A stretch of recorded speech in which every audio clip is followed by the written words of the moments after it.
जब से बांग्लादेश के अंदर सत्ता परिवर्तन हुए, इंडिया और बांग्लादेश के संबंध बहुत ज़्यादा प्रभावित होने लगे हैं। अब बांग्लादेश ने चीन को दिया है समुद्री विस्तार का नियंत्रण। इससे ना कि जो इंडिया के 7 राज्य हैं, उन्हें ना बहुत ज़्यादा खतरा हो सकता है। जैसे कि आप लोगों को पता ही होगा कि ये तीस्ता प्रोजेक्ट की बात हो रही है, और क्या है तीस्ता प्रोजेक्ट और इससे के कारण क्यों इंडिया के जो 7 राज्य हो रखे हैं उन्हें खतरा हो सकता है। जैसा कि आप लोगों को पता हो गया कि इस क्षेत्र को हम लोग बोल देते हैं चिकन नेक्स। चिकन नेक से हमारे ये सप्त सप्त बने 7 सिस्टर जुड़ी होती हैं, यानी 7 राज्य इसके अंदर जुड़े होते हैं। उन्हें बहुत ज्यादा खतरे की बात बोली जा रही है, क्योंकि चाइना हमें चारों ओर से घेरता जा रहा है। इसी वजह से इंडिया और बांग्लादेश के बहुत ज्यादा टेंशन बढ़ी पड़ी है। क्या मुद्दा है, चर्चा में क्यों आ रखा है, सब कुछ जानते हैं। और तीसरा प्रोजेक्ट क्या हो रखा है, सब कुछ समझते हैं। प्रमुख बिंदु क्या हो रखे हैं। मोहम्मद यूनुस बांग्लादेश के अंतरिम सरकार के मुख्य सलाहकार के रूप में चीन के 4 दिवसीय यात्रा पर थे। यात्रा का उद्देश्य बांग्लादेश और चीन के बढ़ते आर्थिक सामरिक संबंधों में चर्चा करना था। इन मुद्दों में बांग्लादेश और चीन के बीच बढ़ते आर्थिक और सामरिक संबंध, जल प्रबंधन की रणनीतियों पर प्रमुख थे। यूनुस ने चीन से बांग्लादेश में एक आर्थिक आधार स्थापित करने का आग्रह किया और इस क्षेत्र में चीन के निवेश को बढ़ावा देने की बात बोली। यानी यूनुस सरकार शायद सठिया गई है। इसे ये नहीं पता है कि चीन ने जहां जहां हाथ डाला वहां से उसे उजाड़ के रख दिया। आप लोग फॉर एग्जाम्पल इसका देख सकते हैं कि जो श्रीलंका था, उसकी अर्थव्यवस्था को ऐसा चरमरा डाला और उसे बर्बाद करके चला गया। मतलब थोड़ी तो समझदारी निभानी चाहिए। उन्होंने बांग्लादेश के दक्षिण एशिया का महासागर का एकमात्र संरक्षक बताया। देखो, अब देखो कितनी बढ़ाई की जा रही। दक्षिण एशिया का महासागर का एकमात्र संरक्षक, चीन क्या संरक्षक हो रखा है, वो तो खाली अपनी डिक्टेटरशिप चलाना चाहता है हिंद महासागर के अंदर। और उन्होंने यूनुस सरकार ने क्या बोला, यूनुस ने क्या बोला कि कहा कि भारत के 7 पूर्वोत्तर राज्य भूमि से घिरे हुए हैं और उनके पास समुद्र तक का पहुंच का कोई रास्ता नहीं हो रखा है। किसने बोला, बांग्लादेश ने बोला ये बात। चीन के लिए बांग्लादेश का रणनीतिक महत्व क्यों हो रखा है, तो भौगोलिक स्थिति के कारण। क्योंकि आप लोग देखेंगे ना कि बांग्लादेश की इतनी अच्छी भौगोलिक स्थिति हो रखी है, ये इधर समुद्र से भी घिरा पड़ा है, इधर इंडिया के साथ भी कनेक्ट होता रहता है, इसका सबसे ज्यादा बॉर्डर। तो हमारे लिए इसी वजह से ये बहुत ज्यादा इंपॉर्टेंट हो जाता है। बांग्लादेश का स्थान चीन को दक्षिण एशिया और बंगाल की खाड़ी तक व्यापक सामरिक कनेक्टिविटी प्रदान करता है। ये चीन के बेल्ट एंड रोड इनिशिएटिव का भी हिस्सा है। बंदरगाहों का महत्व। मोंगला और चटगांव बंदरगाहों के आधुनिकीकरण में चीन निवेश और उसे दक्षिण एशिया और अन्य क्षेत्रों में व्यापारिक लाभ प्रदान कर सकते हैं। सैन्य और सामरिक सहयोग हो सकता है। बांग्लादेश के साथ सहयोग चीनी के भारत के खिलाफ सामरिक लाभ दिला सकता है। यानी अगर बांग्लादेश के साथ अच्छा सहयोग होगा, किसका, चाइना का, तो ये हमारे एक तरीके से जो इंडिया के लिए बहुत ज्यादा गड़बड़ की बात हो सकती है।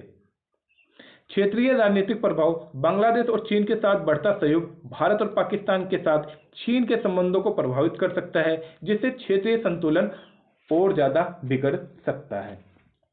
आर्थिक संबंध की बात की जाए तो बांग्लादेश और चीन के बीच में आर्थिक संबंध पिछले कुछ वर्षों में महत्वपूर्ण रूप से आगे बढ़े हैं। व्यापारिक सहयोग। बांग्लादेश चीन से इलेक्ट्रॉनिक्स, मशीनरी, दवाइयां, वस्त्र और निर्माण सामग्री आयात करता है। बांग्लादेश का निर्यात मुख्य रूप से चीन को किस चीज का होता है, तो वस्त्र का होता है और अन्य उत्पादकों का होता है। लेकिन कुल मिला के फिर भी बांग्लादेश का व्यापारिक घाटा बढ़ रखा है। जल संसाधन और पर्यावरण सहयोग। बांग्लादेश ने चीन से जल प्रबंधन, खासकर तीस्ता नदी के प्रबंधन में सहयोग प्राप्त करने की इच्छा जाहिर की थी। इसी वजह से यह मुद्दा बहुत ज्यादा गर्मा गया था, क्योंकि पहले सहयोग किससे प्राप्त करना चाहते थे, इंडिया से। बांग्लादेश चीन भारत संबंधों में तनाव की संभावना क्यों बोली जा रही है, तो बांग्लादेश चीन और भारत के बीच में संबंध जटिल और संवेदनशील हैं, जहां विभिन्न अवसर और चुनौतियां तनाव का कारण बन सकती हैं। बांग्लादेश के चीनी निवेश को बढ़ावा देने और भारत के क्षेत्रीय मुद्दे को उठाने से संभावित तनाव उत्पन्न हो सकते हैं। यानी एक तरीके से अगर बांग्लादेश के अंदर चीनी निवेश बढ़ता है तो इससे इंडिया के लिए खतरे की बात साबित हो रही है। भारत के क्षेत्रीय मुद्दों को उठाने से संभावित उत्पन्न हो सकते हैं, क्योंकि देखो अगर चीन दुनिया भर का इन्वेस्टमेंट करेगा बांग्लादेश के अंदर, तो उसके बदले में वो कुछ उससे चाहेगा भी, तो कहेगा आप पुराने वही मुर्दे, गड़े हुए मुर्दे उखाड़ो जो चीन इंडिया के साथ हो रखे हैं। कौन बोलेगा? तो चीन बोलेगा। तो इसी वजह से मतलब बहुत ज़्यादा राजनीति ज़्यादा टेंशन वाली हो रखी है। भारत के पूर्वोत्तर राज्यों की कनेक्टिविटी की बात की जाए तो बांग्लादेश ने भारत के 7 पूर्वोत्तर राज्यों को भूमि से घिरा हुआ है। चीन से इस स्थिति का लाभ उठाने को कहा है। ये भारत के लिए संवेदनशील मुद्दा हो सकता है क्योंकि ये भारत के आंतरिक मामलों में हस्तक्षेप हो सकता है। जल प्रबंधन और तीस्ता नदी विवाद क्या हो रखा है ये भी समझते हैं लास्ट में। बांग्लादेश और भारत के बीच में जल प्रबंधन विशेष रूप से तीस्ता नदी को लेकर विवाद हो रखा है। बांग्लादेश ने चीन से इस मुद्दे में तकनीकी मदद की मांग की थी, जो भारत के लिए संवेदनशील हो सकता है कि भैया हमारा तुम्हारा इश्यू चल रहा है, आप मांग उससे करने चले जा रहे हो जिसका कोई लेना ही देना नहीं है। मोंगला बंदरगाह और चीन की भूमिका क्या हो रखी है? मोंगला बंदरगाह जो बांग्लादेश का दूसरा सबसे बड़ा समुद्री बंदरगाह हो रखा है, बांग्लादेश की आर्थिक गतिविधियों का महत्वपूर्ण भूमिका निभाता है। ये बंदरगाह दक्षिण पश्चिम बांग्लादेश में स्थित हो रखा है और भारतीय उपमहाद्वीप से व्यापारिक कनेक्टिविटी बढ़ाने के लिए एक रणनीतिक स्थान रखता है। चीन ने मोंगला बंदरगाह के आधुनिकीकरण में लगभग $400 मिलियन का निवेश करने का वादा किया है। इस निवेश में तकनीकी सहायता के साथ साथ औद्योगिक क्षेत्र के विकास के लिए वित्तीय सहायता भी शामिल हो रखी है। इससे न केवल बांग्लादेश के निर्यात आयात के संचालन में सुधार होगा, बल्कि ये पूरे दक्षिण एशिया क्षेत्र के व्यापार के लिए एक महत्वपूर्ण ट्रांजिट पॉइंट माना जा रहा है।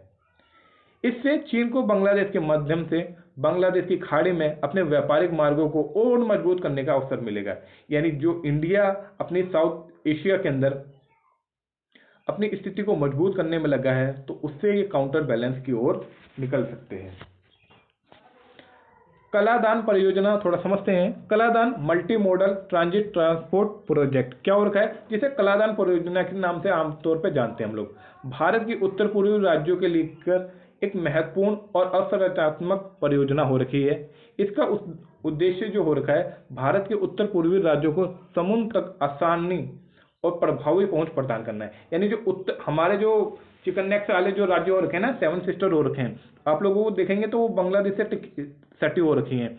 तो उन्हें ना हमारा कलादान का परियोजना का मेनली उस मकसद जो हो रखा है वो समुद्र तक आसानी से उसे पहुंचाना और प्रभावी तरीके से, यानी कोई नुकसान ना हो। इस परियोजना को भारत, म्यांमार और बांग्लादेश के बीच व्यापार और कनेक्टिविटी को बढ़ाने के लिए तैयार किया गया था। तो आप लोग देख सकते हैं इसके अंदर कौन कौन से देश शामिल हो रखे थे, तो भारत, म्यांमार और बांग्लादेश। लेकिन बांग्लादेश तो नखरे मार रहे हैं। मार्ग और कनेक्टिविटी क्या है, इस परियोजना में एक मल्टी मॉडल सड़क, नदी और समुद्र का रास्ता बनाया गया है।